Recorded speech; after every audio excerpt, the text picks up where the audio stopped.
정말 주님이 우선순위가 되지 못하고 내가 우선순위가 되어서 내 뜻대로 하지 않았는지, 참으로 이웃을 주님의 같은 마음으로 정말 바라보지 않고 정말 내 뜻대로만 하지 않았는지, 아버지 이 시간 모든 것을 내려놓고 아버지 앞에 정결한 마음으로 예배드릴 수 있도록 아버지여 도와주시옵소서. 아버지. 사랑의 아버지 하나님이여, 이 힘든 세상을 살아가기에 믿음이 너무도 약함을 아버지 날마다 깨닫습니다. 아버지 주님께서 말씀으로 깨닫게 하여 주시옵시고, 말씀 가운데 정말 그 깨달음으로 이렇게 또 세상을 살아갈 수 있는 힘을 다하여 주시옵소서. 아멘. 그래서 우리들 삶이 날마다 주님을 기뻐하며 정말 그 기쁨을 아버지 또 주님을 모르는 이들에게 또 전할 수 있는 그런 마음을 허락하여 주시옵소서. 아멘. 그래서 우리가 가정에서나 직장에서나 만나는 이에게 아버지 하나님이여 그들을 주님의 같은 마음으로 바라볼 수 있게 해 주시옵시고, 정말 그들을 긍휼히 여길 수 있는 마음을 허락하여 주시옵소서. 아멘. 아버지 하나님이여 이제 귀한 말씀을 드리려 하오니 주님께서 이 말씀 가운데 임하여 주시옵시고, 말씀을 준비하신 우리 목사님을 늘 우리 성령님께서 정말 인도하여 주시옵소서. 아멘. 이 말씀으로 힘을 받고 이 말씀으로 위로를 받고 귀한 시간이 될 수 있도록 아버지여 도와주시옵소서. 아멘. 주님께서 이 예배에 함께 하실 줄 믿사오며 예수님의 이름으로 기도드렸사옵나이다. 아멘. 우리 하나님 말씀 야고보서 1장입니다. 하나님 말씀 야고보서 1장 1절부터입니다.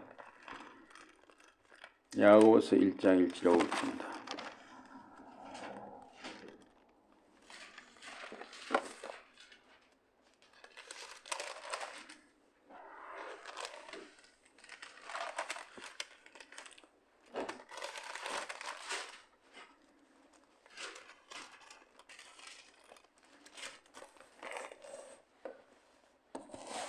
야고보서 1장 1절부터입니다. 하나님과 주 예수 그리스도의 종 야고보는 흩어져 있는 12지파에게 문안하노라. 내 형제들아, 너희가 여러 가지 시험을 당하거든 온전히 기쁘게 여기라. 이는 너희 믿음의 시련이 인내를 만들어내는 줄 너희가 알미라. 인내를 온전히 이루라. 이는 너희로 온전하고 구비하여 조금도 부족함이 없게 하려 함이라. 아멘. 오늘 말씀 제목은 약할 때 강함 되신 주님입니다. 약할 때 강함 되신 주님. 이 야고보서는 야고보가 저자임을 1장 1절에 밝히고 있습니다. 여기 1절에 내 형제들아, 야고보서 1장 1절 하나님과 주 예수 그리스도의 종 야고보는 밝혔죠. 하나님과 주 예수 그리스도의 종 야고보는 흩어져 있는 12지파에게 문안하노라. 그래서 이 야고보서의 저자는 야고보입니다.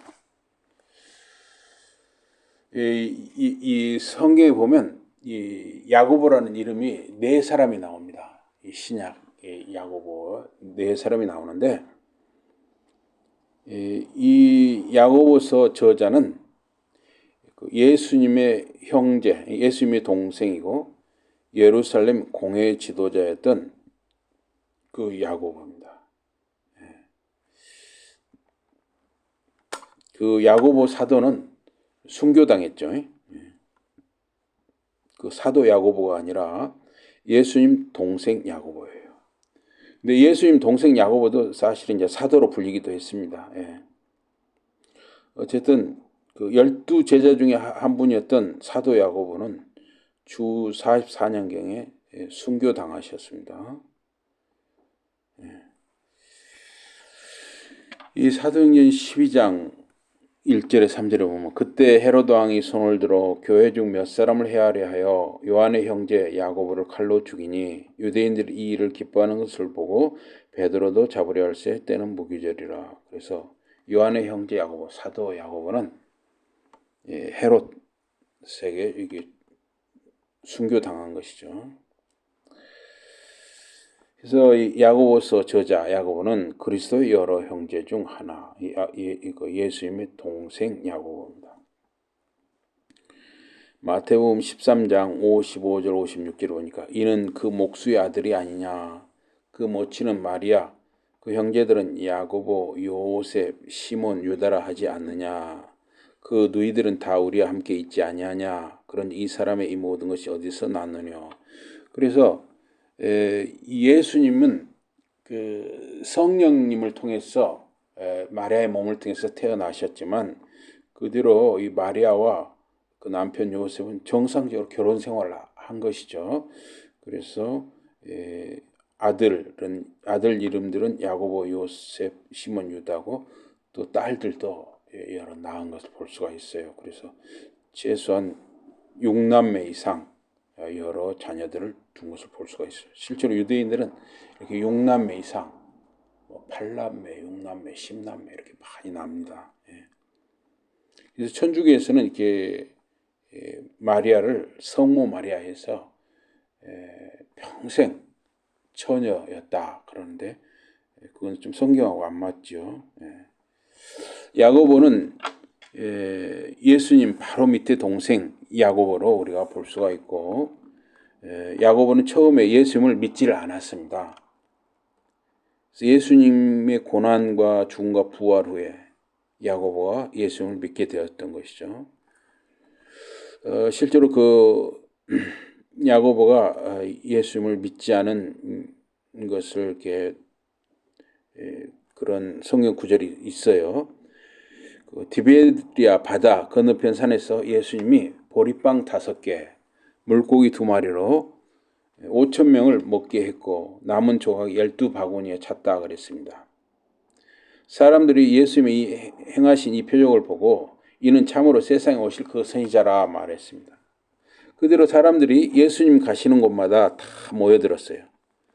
예수님은 그 무리에게 너희가 나를 찾는 것은 표적을 본 까닭이 아니고 빵을 먹고 배부른 까닭이라. 그래서 예수님이 사람들이 많이 이렇게 모여드는 걸 별로 기뻐하지 않으셨습니다.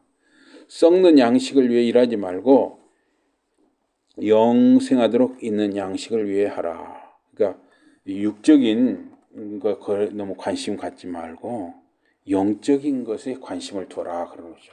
물론 우리가 육적인 것에도 관심을 둬야죠. 먹고 살아야 되니까. 그런데 이 조화와 균형을 이루어서 영적인 것에 관심을 가져라. 이 양식은 인자가 너희에게 주리니 인자는 하나님의 인치신 자니라. 그래서 사람들이 예수님께 또 물었어요. 우리가 어떻게 해야 하나님의 일을 합니까? 그래서 예수님은 하나님의 보내신 자를 믿는 것이 하나님의 일이니라 그랬어요. 곧 하나님의 보내신 자, 예수님 믿는 것이 하나님 일을 하는 것이에요. 그러니까 우리가 하나님 일하면 뭐 이렇게 뭔가 뭘 많이 하고 이게 아니라 예수님 믿는 것이 하나님 일이라는 거예요. 그래서 사람들이 또 물었습니다. 그러면 우리로 보고 당신을 예수님을 믿게 행하시는 표적이 무엇입니까? 하시는 일이 무엇입니까? 그랬어요. 예수님이 답하시기를 내가 곧 생명의 빵이니 내게 오는 자는 결코 줄이지 아니할 터요 나를 믿는 자는 영원히 목마르지 아니하리라 그러셨습니다. 이어서 예수님은 그 무리가 예수님을 보고 믿지 않는 것은 그들이 택함받지 않았기 때문이라고 말씀하셨습니다. 즉 하나님 아버지께서 예수님께 주시는 자, 다시 말하면 하나님 아버지의 택함받은 자는 다 예수님께 온다는 것입니다. 결코 버림받지 않는다는 것입니다. 그래서 사람들은 수군거렸어요. 예수님 자신을 하늘로서 내려온 빵이라 하셨기 때문입니다. 그래서 모여서 수군거리던 사람들이 많이 물러가고 예수님에게서 떠나갔어요. 사람들은 지금 예수님한테 또 빵을 얻어먹을까 하고 좀 모여들었는데 빵은 안 주고 예수님 자신이 하늘에서 내려온 빵이라 그러니까 실망한 사람들이 떠나간 것이죠. 그래서 예수님이 12제자에게 너희도 떠나가려느냐 물었습니다. 그래서 시몬 베드로가 답하기를 주여 영생의 말씀이 계심에 우리가 네게로 가오리까. 우리가 주는 하나님의 거룩하신 자신 줄 믿고 알았사옵나이다. 그래야 예수님께서 답하시기를 내가 너희 12를 택하지 아니하였느냐. 내가 너희 12사람을 제자로 택했다. 그러나 너희 중에 한 사람은 마귀다 그랬어요. 그래서 가룟 유다가 그 마귀의 마귀의 로봇 역할을 한 거죠. 그래서 이 말씀은 가롯 시몬의 아들 유다를 가리키니 저는 12 중에 하나로 예수를 팔자, 실제로 예수님을 팔아넘겼죠. 이후에 예수님이 갈릴리에서 다니시고 유대에서 다니리 아니하셨는데 유대인들이 죽이려 했기 때문이에요. 예수님을 유대인들이 죽이려 했습니다. 그래서 유대인들이 예수님을 죽이고자 한 이유는 여러 가지가 있는데 자신을 하늘에서 내려온 빵이라 하셨기 때문이에요. 또 하나님을 아버지라고 불렀기 때문입니다. 자기가 예수님 자신이 아들이라는 거잖아요. 또 안식일에 병을 고치셨어요. 또 바리새인 세기관 등 기득권 종교 지도자들을 해칠한 다음 독사의 자식 등으로 공격을 했습니다. 그래서 예수님을 메시아로 믿지 않는 자들이 예수님을 죽이고자 했고 결국은 죽였죠. 넘겨서 죽였습니다. 그래서 유대의 명절인 이 초막절이 가까웠습니다. 그래서 예수님의 형제들, 아까 야고보라든가 이런 형제들이 예수님에게 말했어요. 당신의 행하는 일을 제자들도 보게 여기를 떠나 유대로 가소서. 스스로 나타나기를 구하면서 묻혀서 일하는 사람이 없나니 이 일을 행하려 하거든 자신을 세상에 나타내소서. 이때까지만 해도 예수님의 형제들, 마리아의 아들들, 자식들이 예수님을 메시아, 구원자로 믿지를 못한 것이죠. 긴가민가한 거예요. 마리아 자신도 그랬죠. 그래서 그렇게 사람들을 모아놓고 이렇게 집안에서 가르치고 있을 때 마리아와 그 형제들이 찾아와서 예수님을 찾아왔어요. 왜냐? 예수님 미쳤다고 소문이 돌았기 때문에. 그래서 그 형제들이라도 예수를 믿지 않았던 것입니다. 그 형제들이 네가 메시아라고 하는데 그럼 네가 좀 나가서 공개적으로 좀 활동을 해라 이런 거죠. 사실은 자기들은 믿지 않으면서 냉소적으로 말한 것이에요. 그래서 예수님은 내 때가 아직 이르지 아니했다 이렇게 답하셨습니다. 그래서 가족이라 하더라도 영적인 일은 하나님이 깨달음을 주시기 전까지는 알지 못하고 이해하지 못하는 거예요. 이 핏줄을 나눈 가족이라 하더라도 어쩔 때는 이 가족과 마음이 안 통하니까 뜻이 서로 통하지 않으니까 오히려 더 외로움을 느낄 수도 있는 것이죠. 예.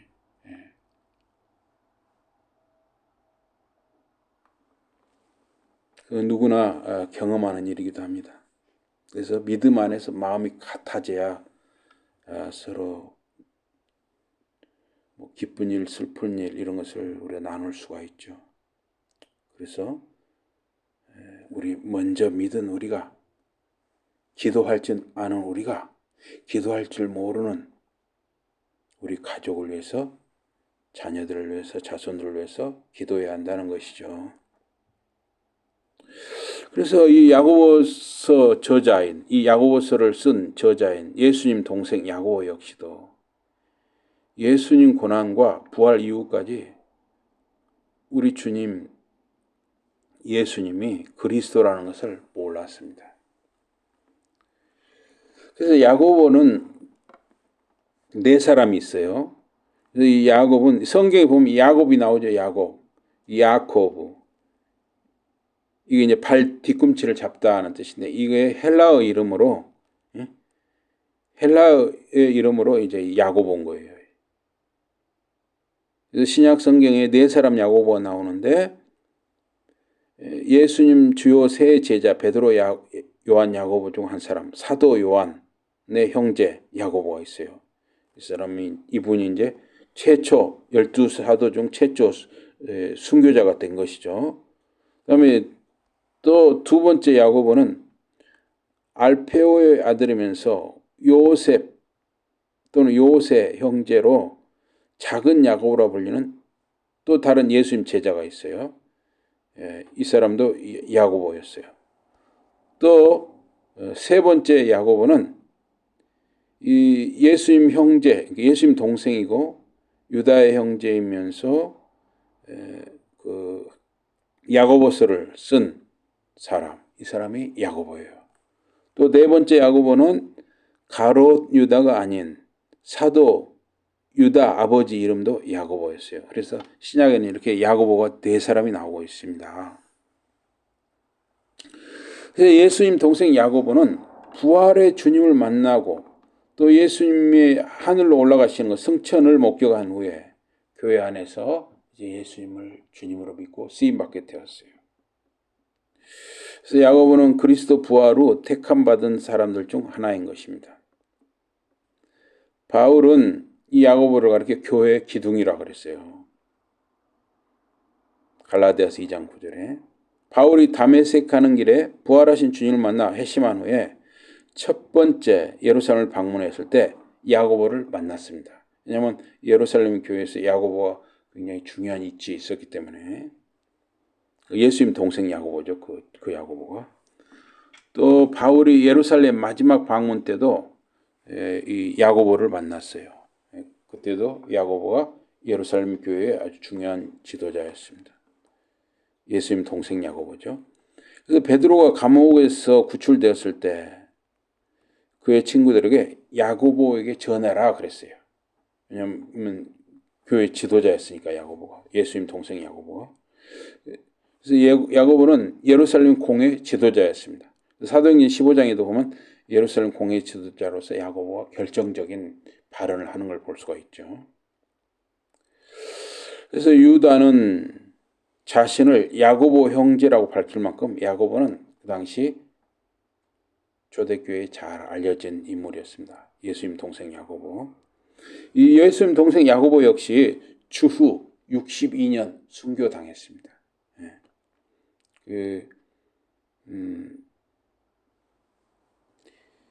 야고보서는 주 50년에서 60년 사이에 쓰였는데 당시 교회는 초대교회는 유대인 출신들이 대부분이었어요.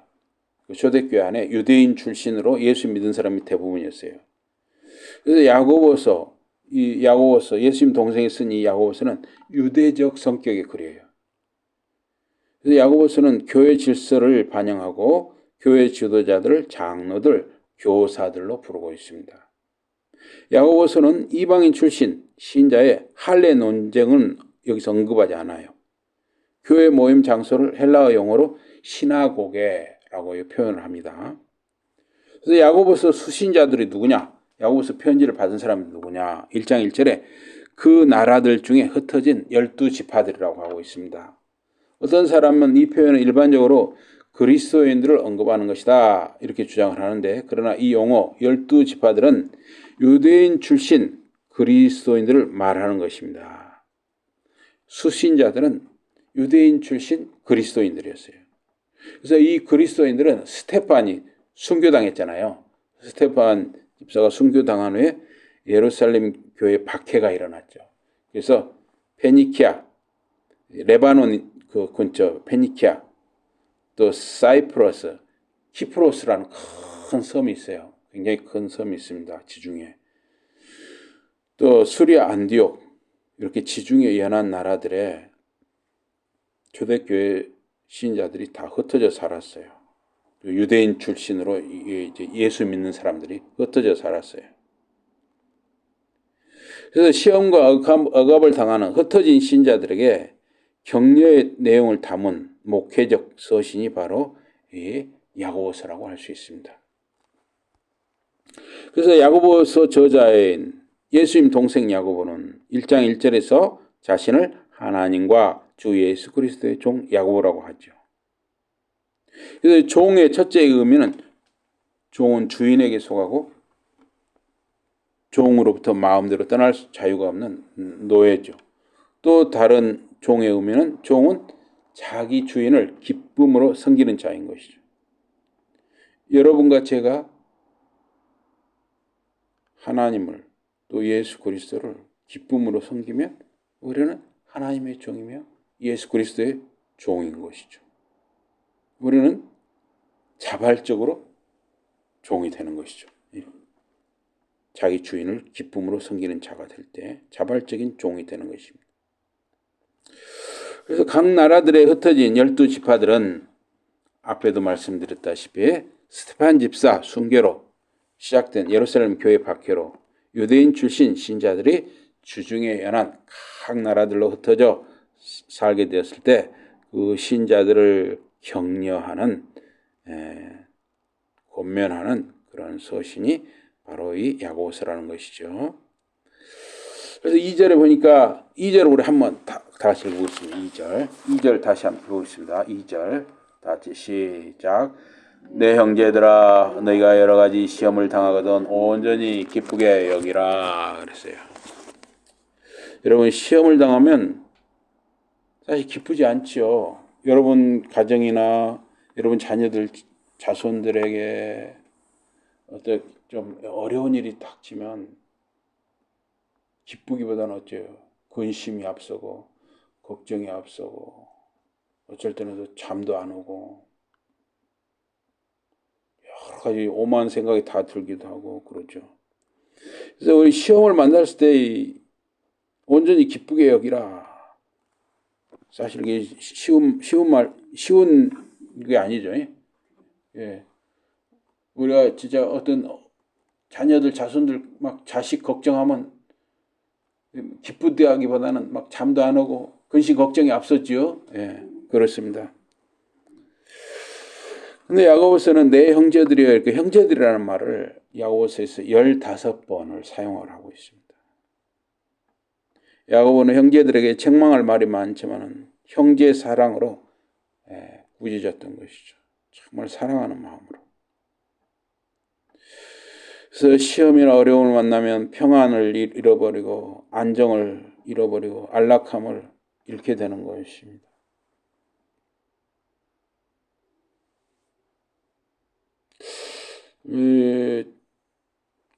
저도 이렇게 우리 이제 손자들이 이번에도 1월, 2월에 이렇게 방학 때 좀 일주일인가 얼마 이렇게 와 있었는데 즐겁게 잘 지내다가 제가 뭔가 어디서 걱정스러운 전화를 받으니까 제가 평안이 없어지더라고요.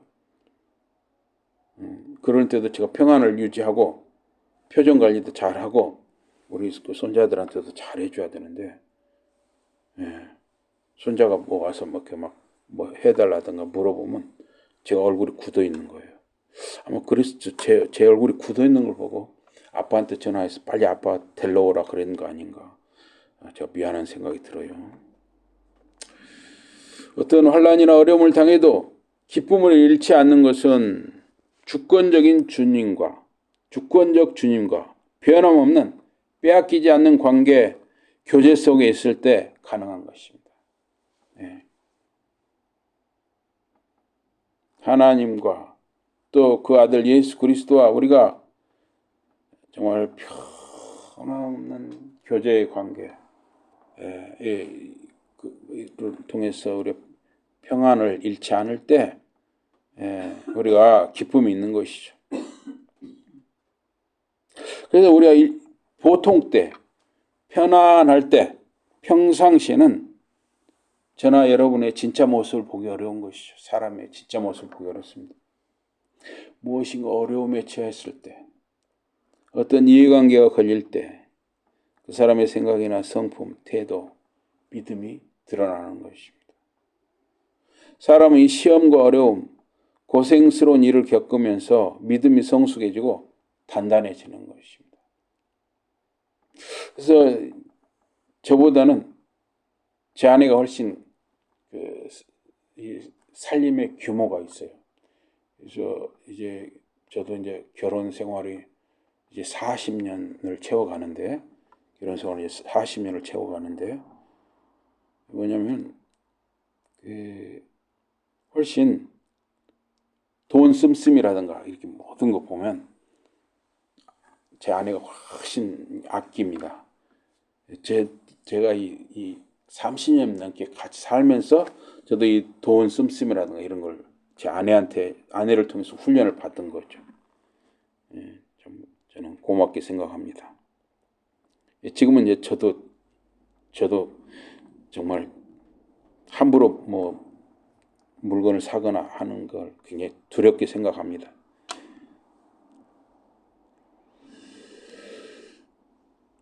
여기 3절 한번 같이 읽어보겠습니다. 3절. 우리 3절 한번 읽어보겠습니다. 3절 다 같이 시작. 이는 너희 믿음의 시련이 인내를 만들어내는 줄 너희가 알미라. 예. 이 시험이나 어려움을 당할 때 기쁘게 여겨야 할 이유는 믿음과 인내를 훈련하는 일이기 때문입니다. 그래서 우리가 쇠 연장, 호미를 만든다든가, 낫을 만든다든가, 칼을 만든다든가, 또 곡괭이를 만든다든가, 이러 할 때 반드시 어떻습니까? 불을 통과합니다. 불에 통과해서 그걸 담금질을 해야죠. 각 모양을 내야죠. 꼭 불을 통과해야 돼요. 그래야 쓸만한 연장이 되는 것이죠. 사람도 마찬가지예요. 사람이 말이야 온실에서만 막 굉장히 막 공주처럼 왕자처럼 이렇게 자란 사람은 굉장히 좀 조금만 어려워도 그걸 견디지 못하는 경우가 많죠. 그래서 요새 우리 젊은 사람들이 참 생활력이 약한 경우가 많고 또 직장 생활에서도 잘 적응하는 경우 못하는 경우도 많고 또 결혼 생활도 이렇게 잘 정하지 못하는 경우가 있는데 그래서 이 고생을 한다는 것은 그래서 우리가 이런 말도 쓰지 않습니까? 젊어서 고생은 샀어도 한다. 사실 맞는 말 같아요. 젊어서는 좀 고생도 해봐야 되는 거죠. 물론 이제 위험한 일은 우리가 조심해야겠지만은 그렇게 아주 위험한 일이 아니면 우리 고생도 좀 해볼 필요가 있다 하는 것이죠. 그래서 여기 야고보서 1장 2절에 3절의 시험은 되게 외부에서 오는 시험입니다. 시험이나 어려움은 교회 바깥에서 오는 경우가 있고 교회 내부에서 일어나는 경우가 있습니다. 또 여러분 개인 여러분 가족의 경우도 마찬가지죠. 시험이 외부에서 오는 경우가 있고 내부에서 일어나는 경우가 있어요. 가족끼리 뭔가 다툼이 일어나는 어려움이 있고 밖에서 오는 어려움이 있다는 것이죠. 그래서 각 개인도 스스로 뭔가를 잘못을 해갖고 어려움이 생기는 경우가 있고 밖에서 누군가 어려움을 주는 경우가 있고 이런 것이죠. 그래서 여기 오늘 본문 2절 3절의 이 시험은 외부에서 오는 거라는 거예요. 핍박이라든가 억압 이런 것이죠. 그래서 고린도후서 12장 7절에 10절에 보니까 바울은 자기가 받은 계시가 너무 커서 스스로 교만해지지 않도록 주님이 자기 육체에 가시를 주셨다고 말씀합니다. 그래서 바울이 자기가 받은 계시가 얼마나 컸으면 교만해질까 두려워했을 정도일까? 우리 고린도후서 12장을 한번 보시겠습니다. 우리 고린도후서 12장을 한번 찾아보겠습니다. 고린도후서 12장. 고린도후서 12장입니다. 하여튼 이 사도 바울은 대단한 분이에요. 대단하게 하나님 은혜를 받은 분입니다. 특별하게 쓰임 받은 분이죠. 고린도후서 12장 찾으셨습니까? 네. 우리 1절에서 3절까지 한번 읽어보겠습니다. 고린도후서 12장 1절에서 3절 다 같이 시작. 무익하나마 내가 부득불 자랑하노니 주의 환상과 계시를 말하리라. 내가 그리스도 안에 있는 한 사람을 아노니 그는 14년 전에 셋째 하늘에 이끌려 간 자라. 그가 몸 안에 있었는지 몸 밖에 있었는지 나는 모르거니와 하나님은 아시느니라. 내가 이런 사람을 아노니 그가 몸 안에 있었는지 몸 밖에 있었는지 나는 모르거니와 하나님은 아시느니라. 네, 그리고 제가 읽겠습니다. 4절. 그가 낙원으로 이끌려가서 말로 표현할 수 없는 말을 들었으니 사람이 가히 이르지 못할 말이로다. 네. 그러니까 이 사도 바울은 이렇게 특별한 계시의 은혜를 받은 사람이에요. 네. 삼층천의 계시를 경험을 했어요. 우리가 상상할 수 없는 그런 걸 경험한 사람이죠. 근데 바울이 육체의 가시를 빼주시도록 3번 주께 기도를 했습니다. 고린도 12장 8절에 보면. 그러나 이 하나님의 응답은 바울에게 하나님의 은혜, 내 은혜가 너에게 충분하다 그렇게 말했어요. 그 가시를 빼줄 생각이 없으시다는 거죠. 그래서 바울 몸에 가시가 있는 상태로 약한 상태로 있을 때 주님 능력이 바울을 통해서 온전해진다는 것입니다. 그래서 바울 몸에 가시가 무엇이냐? 굉장히 이 학자들이 여러 가지 견해를 제시합니다. 결론은 답은 모른다입니다. 모른다. 어떤 학자도 정답을 내놓지 못했어요. 지금까지. 그래서 바울의 몸의 가시는 영적인 것일 수도 있고 육적인 것일 수도 있고 정신적인 것일 수도 있습니다. 우리가 육체적인 것에는 뭐 불면증도 있고 성적인 욕망도 있고 육적인 욕망도 있고 여러 가지가 있을 수가 있죠. 그래서 어떤 사람은 바울의 가시를 바울과 그의 사역을 대적하는 사탄의 세력이다 이렇게 해석하는 분도 있어요. 또 칼빈과 루터는 바울이 받은 영적 유혹이다 이렇게 또 해석을 합니다. 그러면 영적 유혹이라는 게 뭐냐? 영적인데 유혹을 받는다? 좀 이상하죠. 영적 유혹.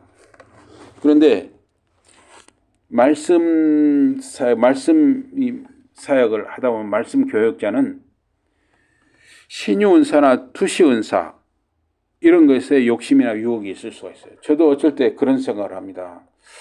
야, 내가 막 손만 얹으면은 막 눈도 떠버리고 그냥 누워있던 사람이 벌떡 일어나고 그럼 얼마나 좋을까? 그럼 유혹을 받는다니까요. 저도. 그럼 저만 그랬겠어요? 사도 바울도 뭔가 영적으로 말씀 사역을 하면서 그런 유혹을 받을 수가 있었을 수도 있죠. 그러나 사도 바울은 실제로 많은 그런 이적이 나타났습니다. 사도 바울이 쓰던 손수건이라든가 뭐 이렇게 하여튼 사도 바울도 막 죽은 사람도 일어났죠. 3층인가 창에서 떨어진 청년 있잖아요. 유두고. 근데 바울이 기도해서 살렸잖아요. 실제로 바울은 굉장히 이런 표적이 나타났어요. 그러니까 영적 유혹은 아닌 것 같아요. 바울의 가시는. 그래서 어떤 사람은 육체라는 말과 치다라는 말로 보아서 바울의 육체적인 질병 혹은 결함으로 보기도 합니다. 욥기 2장 5절 보니까 사탄이 욥 몸의 질병, 아마 피부병으로 보는데 피부병을 일으켰습니다. 아주 심한 피부병이었죠. 머리 꼭대기부터 발끝까지 피부병이 터졌어. 막 그래서 그 제 위에 앉아서 이 욥이 자기 몸을 깨진 기와장으로 긁고 그랬잖아요. 근데 사탄이 욥 몸에 준 이 피부병도 하나님이 허용하셨기 때문에 주어진 것이죠. 그래서 저도 아마 바울의 가시는 뭔가 바울이 가지고 있던 어떤 육체적인 질병이 아닐까 생각합니다. 그러나 정답은 없어요. 그냥 생각만 하는 겁니다. 갈라디아 4장 13절에 15절에 보니까 바울은 육체의 약함을 말합니다. 갈라디아 교인들이 굉장히 사도 바울을 사랑했는데 할 수만 있다면 자기들 눈이라도 이 바울에게 빼주고자 할 만큼 그를 사랑했다 그랬어요. 또 갈라디아서 6장 11절에 바울이 큰 글자로 편지를 쓴다 그랬습니다.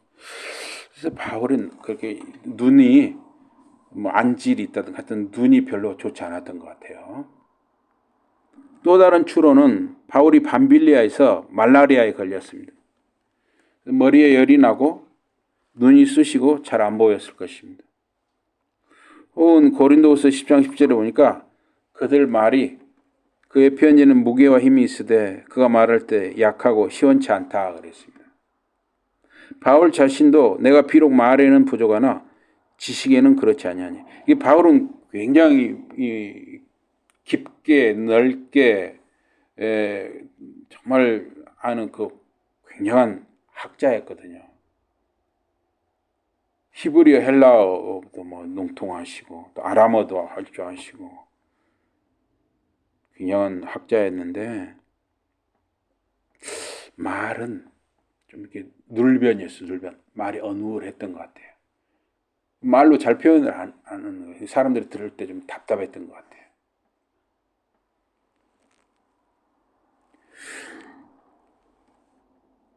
어쨌든 바울의 몸의 가시가 무엇인지는 우리가 정말 딱 이거다. 답이 없어요. 또 고린도후서 1장 8절에서 9절에 보면 바울은 아시아에서 당한 환난으로 힘에 지나도록 심한 고생을 하고 살 소망이 끊어졌습니다.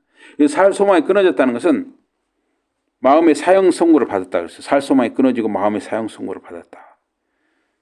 실제로 이 바울은 그 사도행전을 보면 어때요? 배가 풍랑을 만나가지고요.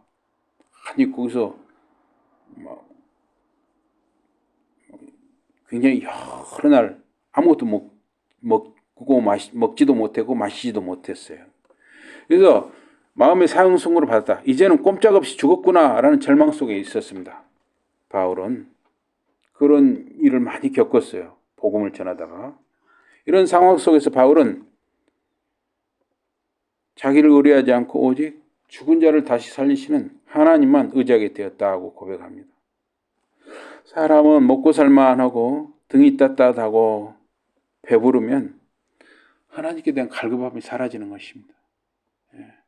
저도 마찬가지예요. 제가 이 통장에 돈이 좀 넉넉하면 어떻습니까? 그거 쓸 연구를 하는 거예요. 사람은 그런 거예요. 제 통장에 돈이 넉넉하면 더 많이 기도해야 되는데 사실 그 반대인 경우가 많죠. 그러므로 바울은 그리스도를 위해서 약한 것,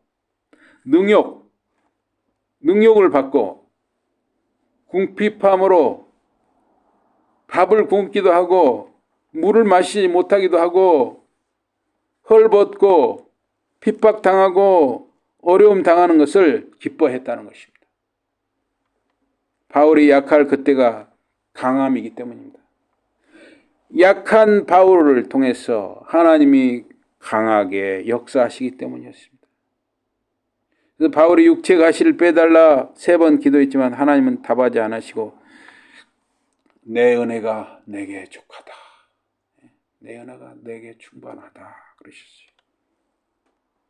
신자가 연약한 중에 있을 때 그리스도 능력 안에 머물게 되는 것입니다.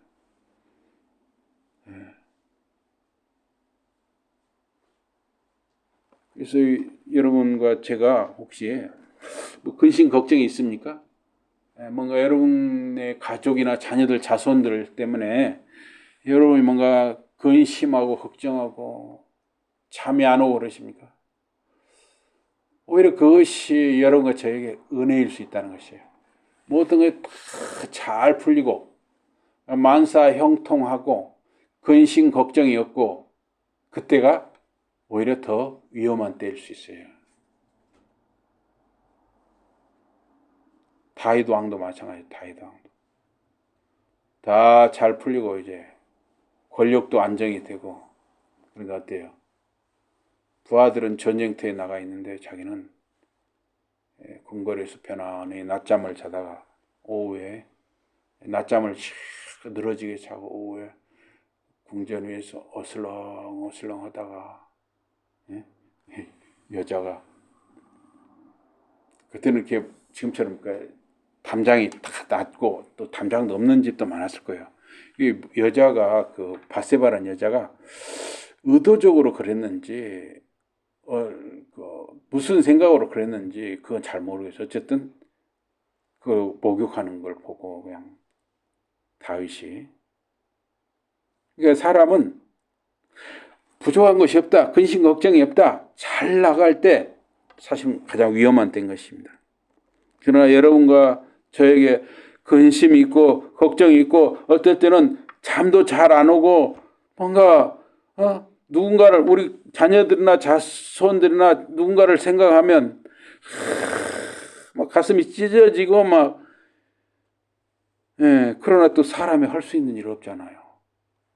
그때가 사실은 하나님의 역사하실 때라는 것이죠. 그때가 하나님이 우리를 더 붙들어 주실 때라는 것입니다. 신자인 여러분과 제가 연약한 중에 있을 때 그리스도 능력 안에 머물게 된다. 고린도후서 12장 9절 말씀이죠. 우리 4절 한번 읽어보겠습니다. 4절. 오늘 본문 4절. 야고보서로 다시 가겠습니다. 야고보서 1장으로 다시 갑니다. 예. 야고보서 1장으로 다시 가십니다. 야고보서 1장 4절로 다시 가셨습니까? 야고보서 1장 4절.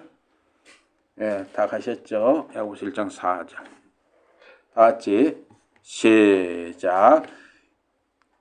야고보서 1장 4절입니다. 예. 야고보서 1장 4절. 다 같이 시작. 인내를 온전히 이루라. 이는 너희로 온전하고 구비하여 조금도 부족함이 없게 하려 함이라 그랬어요. 예. 이 온전하다, 헬라어 텔레이온, 온전하다는 말은 죄 없는 상태가 아니라 영적 성숙함에 이르는 것입니다. 그래서 믿음의 시련은 그리스도 안에서 하나님과 더 깊은 소통과 더 큰 신뢰를 갖게 하는 것입니다. 안정되고 경건하고 의로운 성품으로 변화되게 되는 것입니다. 이제 여러분과 제가 뭔가 여러분 가족을 생각하면, 자녀들 자손들을 생각하면 정말 너무 마음이 찢어지고 어렵고 힘들고, 그래도 어째요? 또 우리 사람 힘으로 할 수 없는 일들이 너무 많잖아요. 그러니까 어떻게 하겠어요? 아버지 불쌍히 여겨주세요. 아버지 도와주세요. 아버지 은혜를 주세요. 이렇게 기도하게 되는 것이죠. 그러니까 여러분 근심 걱정 있을 때, 어려운 일이 있을 때 기뻐해야 하는 것이에요. 우리가 더 성숙해지는 거예요. 또 우리 자녀들 자손들도 그 어려움을 통해서 더 하나님 의지하고 믿음이 더 커지고 성숙해지고 강해진다면 오히려 그 어려움이 복이 되는 것입니다. 죽는 날까지 근심, 염려, 걱정 이런 것이 여러분과 제 삶에서 결코 떠나지 않는 것이에요. 그래서 자식이나 자녀들, 자손들은 이 죽을 때까지 AS란 말이 있어요. 죽을 때까지 애프터 서비스, 사후 관리를 해줘야 돼요. 예. 이제 결혼시키면 끝나지 아니에요. 또 이제 자손들이 태어나잖아요. 또 자손들 걱정. 또 이제 자손들이 나중에 또 결혼할 거예요. 그럼 또 그 자손들이 결혼해서 잘 사는 그거 죽을 때까지 그렇게 걱정하다 가는 거예요.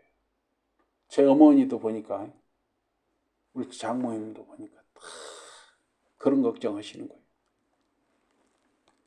그러나 그런 근심 걱정이 또 우리를 더욱 하나님 앞에 나가게 한다는 것이죠. 신자의 삶 속에 부족함과 어려움이 있을 때 하나님을 붙들고 의지하고 기도하게 되는 것입니다.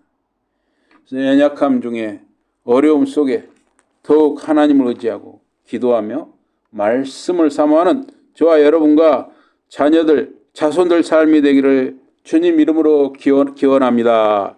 아멘. 우리 기도하겠습니다. 하나님 아버지, 저희들이 살면서 근심, 걱정, 고민, 고생이 떠나가지 않습니다. 그러나 우리가 어려움이 있을수록, 우리 사람으로 어쩔 수 없을 때 더욱 우리 하나님 아버지를 의지할 수 있게 해주셔서 감사합니다. 우리 주님 예수 그리스도를 붙들게 해주셔서 감사합니다. 사랑하는 우리 성도님들과 가정, 자녀들, 자손들이 어려움 속에서 더욱 하나님의 은혜를 사모하는 그러한 믿음의 사람들로 더욱 성숙해지고 단단해지게 하여 주시옵소서. 예수 이름으로 감사 기도드리옵나이다. 아멘.